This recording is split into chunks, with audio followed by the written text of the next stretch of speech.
Chrysalis ran through the hall, far away from the pony she had just escaped from. In her current form, she looked like a very tall and slender pony, easily twice the height of Celestia. Her legs, however, did not end in hooves, but rather sharp talons, which scratched the metal floor with every step. Her mane and tail were still teal, filled with holes, but the mane was surrounded by several long tentacles that swooped back as she galloped.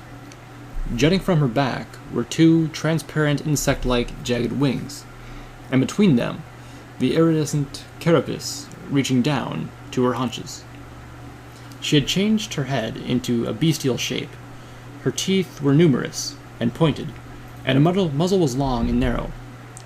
Above her green, reptile-like eyes was her charismatic, gnarled horn, and behind that sprouted a crown-like arrangement of 4 antennae. Once they connected her own brain with those of the swarm. Now, they were vestigial. All in all, the form was not too difficult for her from her base self, just blown up and exaggerated to appear threatening. Even so, she was still a monster, a carnivorous beast who took joy in the pain of others. Or so she appeared. She took no joy, no happiness, from the dark deeds fate had compelled her to commit. In an isolated room, far from the path the 7 ponies would tread, Chrysalis reverted to the alicorn-type true shape. Her size shrank, and her features became more muted. Millions of cells shifted and changed, some being consumed, and the matter rearranged within her body. As a result, she became denser. All the mats concentrated into a smaller body. Her transformation completed in mere seconds, and the mucus secreted from glands in her skin solidified into a newer, more compact exoskeleton. She now looked just like that small plush she saw only minutes before. She brought her hooves up to her face. Staring at them, she imagined the blood that stained her very bones. The doll reminded her of how far she had fallen, of what she had become. She cringed, shutting her eyes tight as the pain in her chest. She recalled the happier, simpler times that doll represented. The earliest she could remember, deep in the recesses of her mind, was a dark, warm existence. That memory should never have remained, but it did, and throughout her life, it haunted her. She could not explain it, but even with her senses weak and useless, she could still feel her surroundings. She knew she was in a small chamber, her tiny body hardly recognizable, curled up and still. She did nothing but listen to a sound she heard below, a constant, soothing, calming, rhythmic beat. Thump, thump, pause. Thump, thump, pause. Time was meaningless. Her mind couldn't understand anything, perhaps because it wasn't there. The only thing she knew was the thumping. It could have been months, or weeks, or seconds, or days, but in the end, that calm time ended. The last thing she could remember from this time was the touch of 2 objects, very cold. Later, she could identify them as metal. They collapsed her indifferented form and pulled her into a very cold and dry environment. The thumping ceased, and then all was dark. Again, after an unknown length of time, she sensed the world. But it was far different. An alien world, much bigger than the previous. Shapes wandered about, looking at glowing objects. In time, she would watch them, and learn what they did and said. These shapes became ponies, and around her was a glass container. Her body became more defined. A small bump emerged from the large half that steadily separated from the other half. The small outstretches grew larger, 6 of them, in fact, as the number became known as. Long strings stuck to various locations on her body. She knew what was going on, but she could not move. As far as the ponies were concerned, she was, as they said, inactive. It was a word they used often to justify horrible actions. Very thin metal rods were plunged into her soft tissues, causing agony to vibrate through her mind. A reaction to this event was well remembered. "Stop! You're hurting it!" an orange pony said, with a much larger bump protruding from its head. "Don't be so squeamish, Doctor. You know it can't feel." Another pony talked, with the same kind of bump, only its color was gray. "Look at the hormone levels. Obvious reactions to pain." "The injections are saturated with hormones. Of course the levels are going to rise." "Its neural activity is increasing, identical to pain reactions." "No, it's a signal of brain development. It's growing." All opposition from the orange one was soon ended. The gray one threatened it often. Unencumbered, the dark gray pony continued to abuse her. The nameless body in the tank was subjected to horrific tests and experimentation. All types of metal objects were stabbed into her, sometimes cutting and drilling. Injections became daily, and she grew larger and larger. Several times she was transferred to a bigger tank. Her shape became similar to those outside. She was like a pony, but a horn and wings grew from her, unlike the others, which seemed to either have one or none, never both. She was hairless, and her flesh was red, for her skin was still very thin. Dark shapes moved inside of her, and her head grew fastest of all. It was during this phase that the gray one, whom the tank creature had learned was called Stableheart, committed his cruelest series of tests. All types of remote control devices were submerged into the tank. Whirling blades and scalpels sliced into the ossifying cartilage on her chest, splitting apart her ribs. Mechanical arms grabbed the edges and pulled in opposite directions, cracking the new bones from her spine. Needles took turns goring her organs, while the arms peeled away at the skin of her legs, examining the vessels beneath. One instance, her very skull was pried open, and the delicate organ inside probed. Whatever mind she currently had wailed and screamed and yelped in pain, the sort of pain seldom felt by any pony. Yet she could still not move. The orange one, known as Feldhoof, finally objected, earning a severe beating by the other ponies, equipped with large metal tubes. Stableheart merely uttered, "It will heal as designed. No permanent damage. It is an investment, after all." The final test, if she could dare call it that, was her very skin cleaved from most of her body, held back by numerous hooks. Her muscles and sinews stood exposed. To prevent the tank's suspension from becoming fouled with blood, the fluid was circulated down through vents in the floor. The current stung her exposed nerves, already screaming at the fact they were separated from their dermis. The last serum was injected, and her growth accelerated.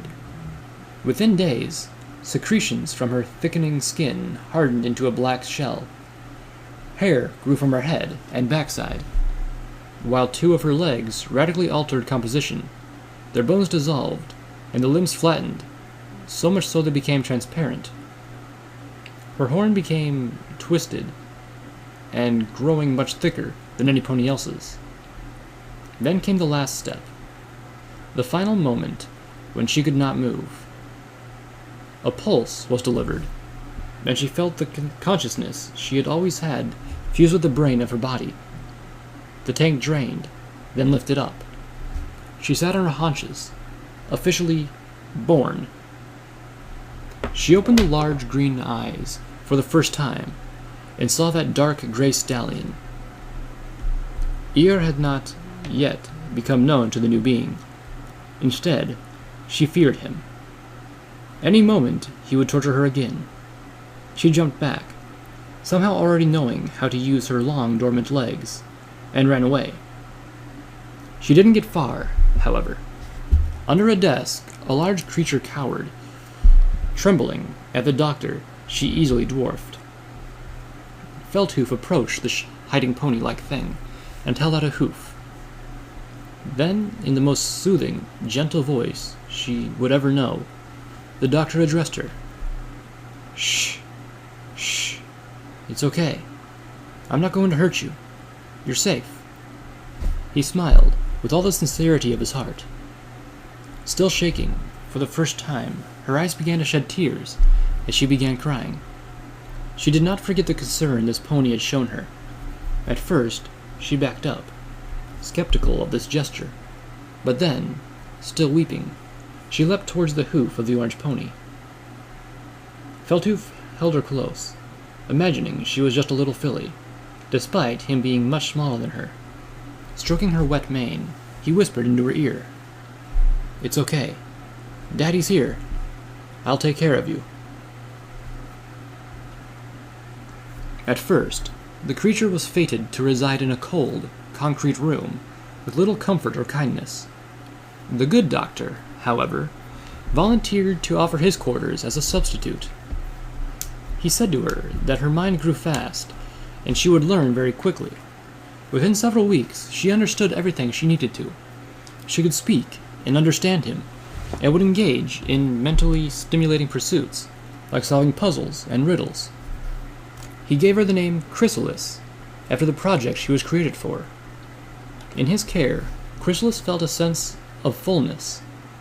Never before had she felt so strong, so loved. He would give her special shakes to eat, explaining that she could not consume the food he ate.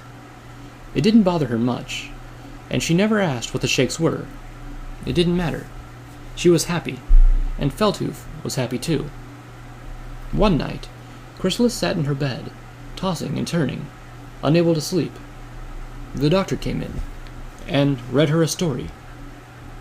She remembered the tale of two sisters who ruled over the land.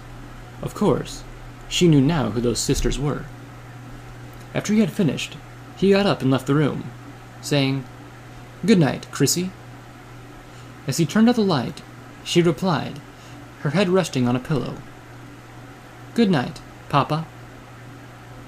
It had only been a few months since her birth, when Chrysalis was made to train. Feldhoof told her that she needed to learn how to utilize her abilities she didn't know she had. Through rigorous drilling and briefing, the black creature was informed she could alter her shape. Stableheart, the object of her fear, personally directed her movements, levitating a baton with his magic. He viciously ordered her to extend limbs and enlarge her body. When she could not perform to the doctor's definition of satisfactory, he vehemently beat her with the baton. Her caretaker was powerless to stop the cruel pony, and she understood that well. Days went on, and soon she could transform, much to the disgust of every pony present. Her body was twisted, would twist and contort, and the sound of bones shifting frightened many ponies, who pictured her like something from a horror film. She had performed adequately, and Stableheart proceeded to the next phase, magical guises. She in time would master that too, but not before her instructor used an electric prod to entice her by shocking the unarmored, very sensitive tissue within the holes of her hooves. She cried many times, but learned early on to never do it in front of the heartless stallion. Every night after her training, Feldhoof would comfort her, trying to ease the pain this creature was no doubt always experiencing. One such pain manifested when she realized her appearance and outright nature, frightened, and was detested by others. Her strong sense of hearing picked up conversations she wasn't meant to hear. Talk of the ugly beast running around the laboratory, like it were some kind of pony. How she talked, but was considered as smart as a parrot. A non-sapient pet for Feldhoof. Rejection reverberated throughout her body, stabbing her heart and emotionally sapping her mind. While the good doctor was on duty, she ran to a secluded spot and cried, sometimes for hours. Amidst her time alone, she developed a solution. Using her shape-shifting abilities, Chrysalis created a persona in the likeness of a pony. She covered her wings in feathers and turned her fur white, and mane and tail pink. Her eyes became magenta, while her horn straightened out to appear normal. At first, when Feldhoof entered his room, he was shocked to see an Alaxsxaq mare. Who are you? The mare smiled. Silly, Daddy. It's me, Chrysalis. Who are you copying? Well, no pony, I suppose. I created this disguise. It felt right. Feldhoof smiled back. Why are you even in disguise? You know you don't have to be. Chrysalis looked down, shedding her magical veil. I know, but every pony thinks... She began to sniffle. I'm not like them. I'm a freak. I was trying to look normal. The doctor slowly walked over to the tall creature. You're not a freak. You're one of a kind. I'm just what came from a test tube. She fell down onto her stomach, curling up beside a couch. I know it'll make you feel better. A few hours later, Feldhoof emerged with something on his back. He called out to Chrysalis. I made something for you. She got up, wiping the tears from her face. What is it? He levitated a small black doll from his back. The doll was in her exact likeness, except small. It looked like it was smiling and was soft to the touch. He gave it to Chrysalis, who took over the levitation. I made this, so now you're not one of a kind.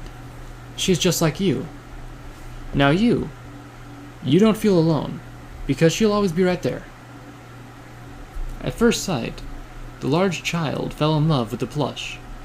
She grabbed the doctor and squeezed him, forgetting how strong she was.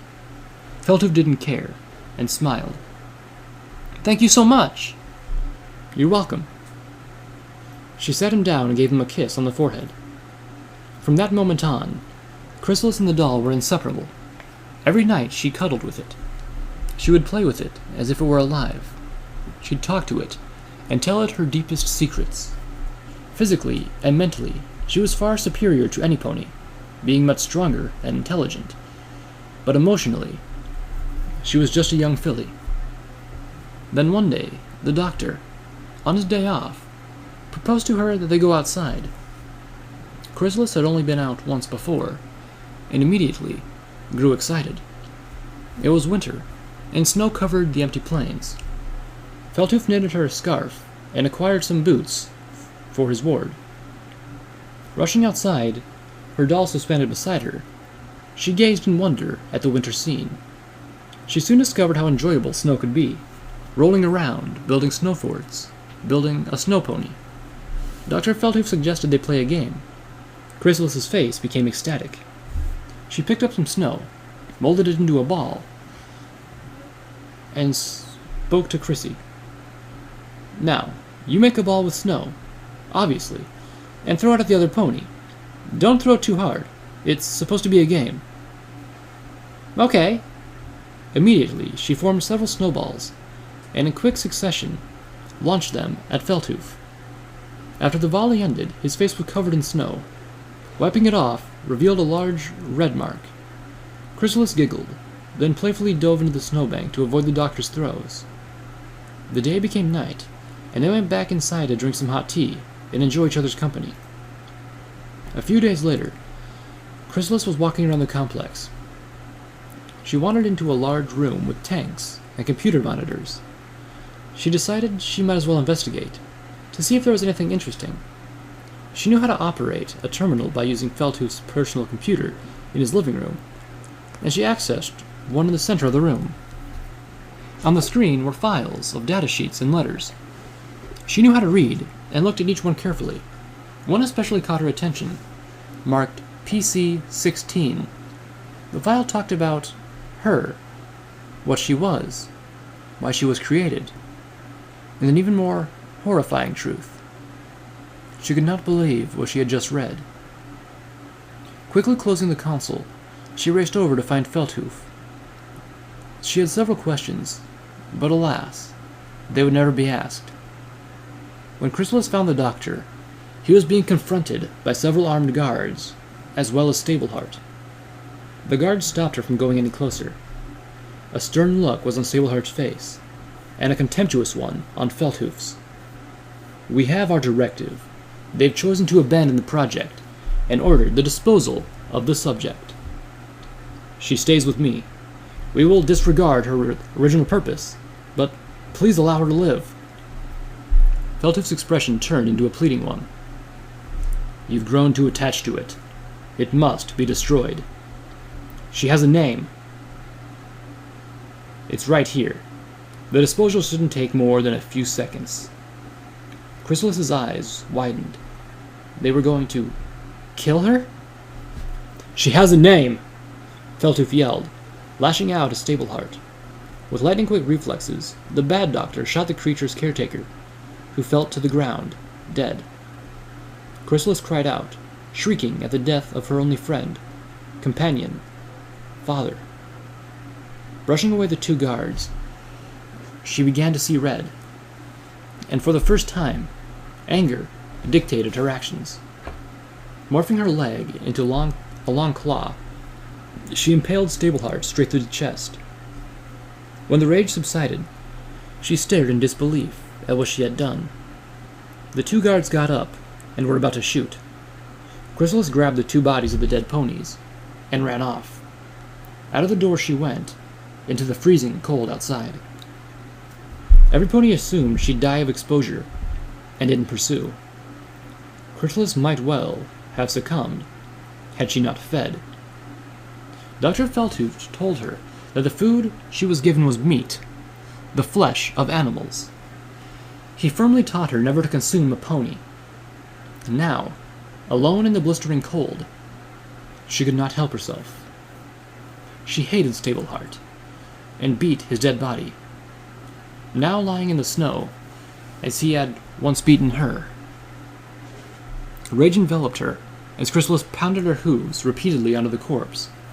Then, in a final act of desecration, she tore his flesh off with her fangs, savoring the sweet revenge.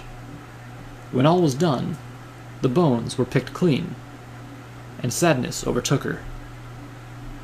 Feldhoof was now dead, and in a moment of weakness, Chrysalis has betrayed his memory by devouring a pony.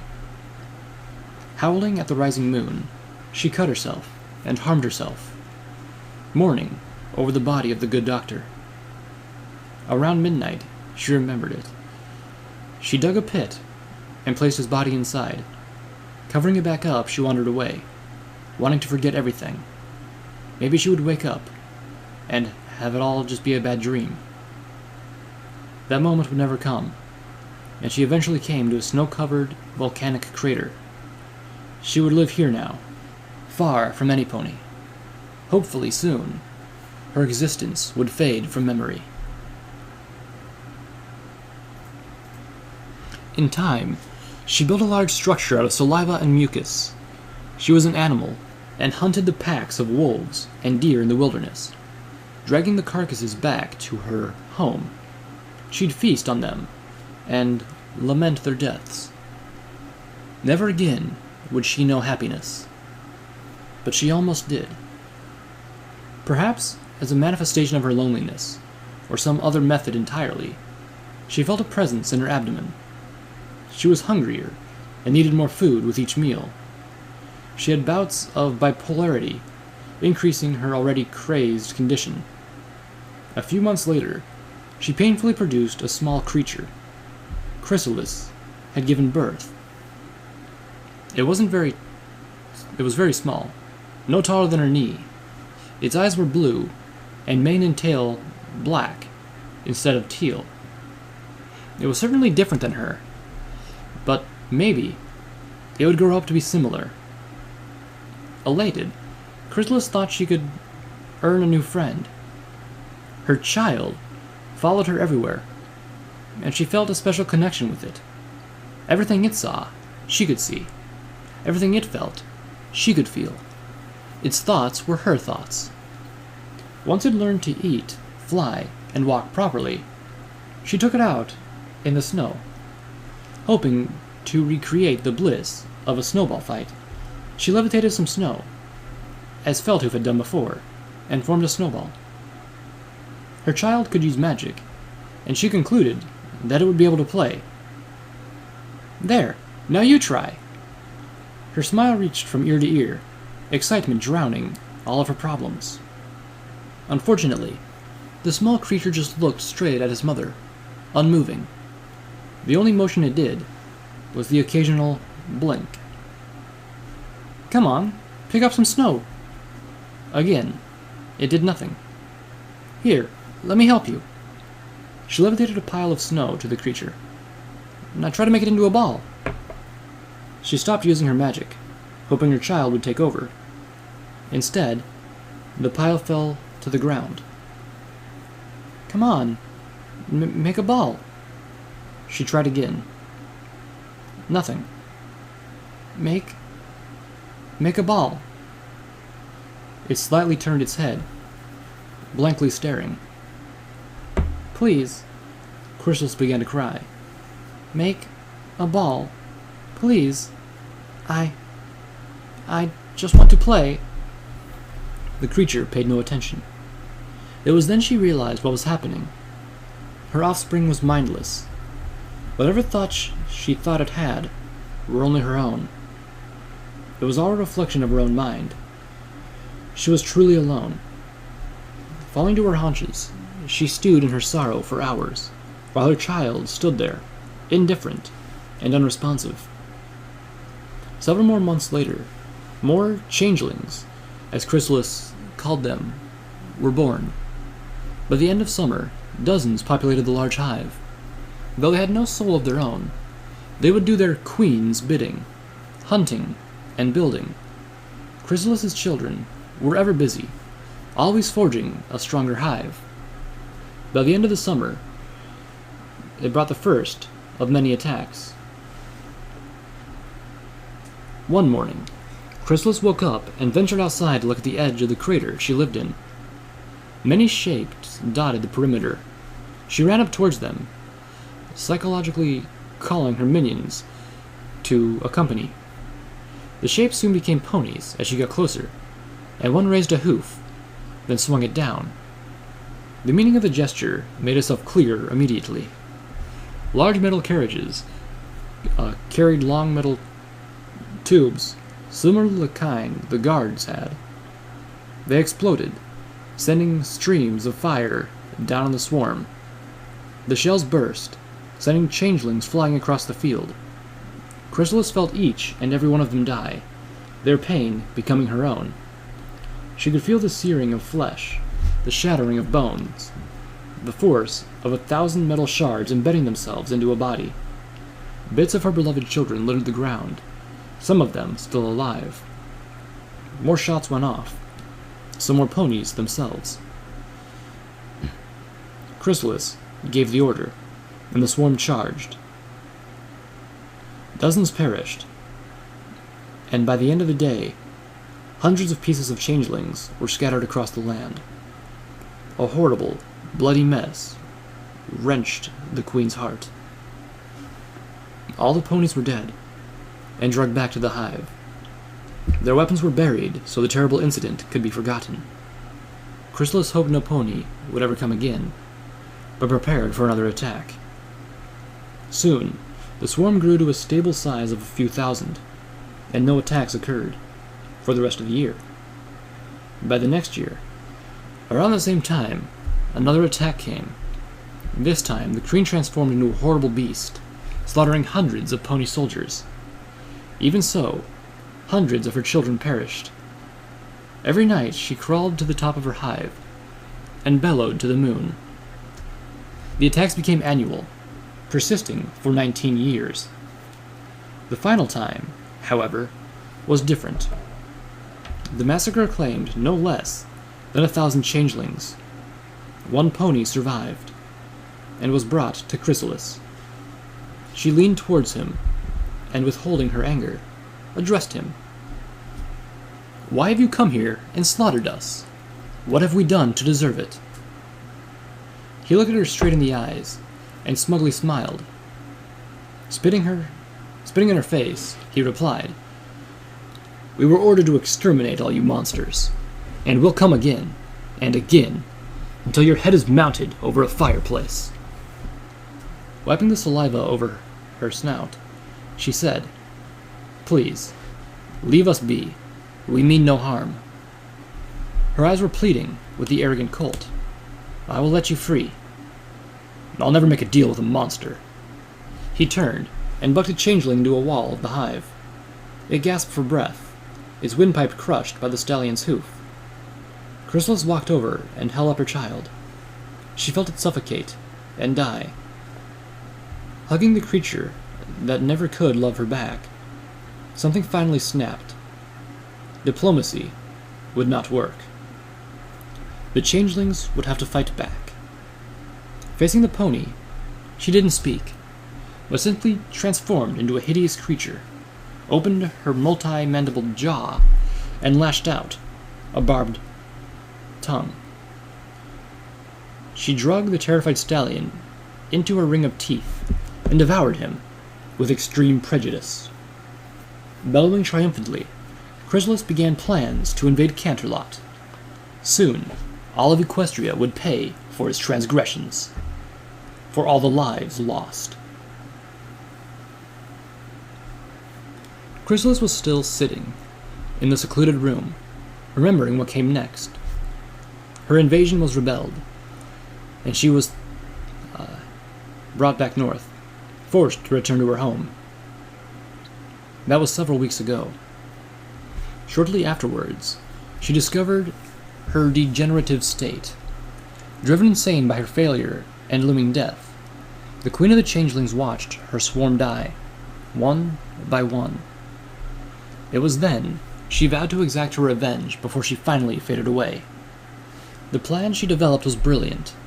All she needed was to revisit a place the mere thought of pained her heart. Lab 28. And now, seeing that doll, after all those years, Chrysalis cried like she did as a young filly. But her final plan needed to be completed.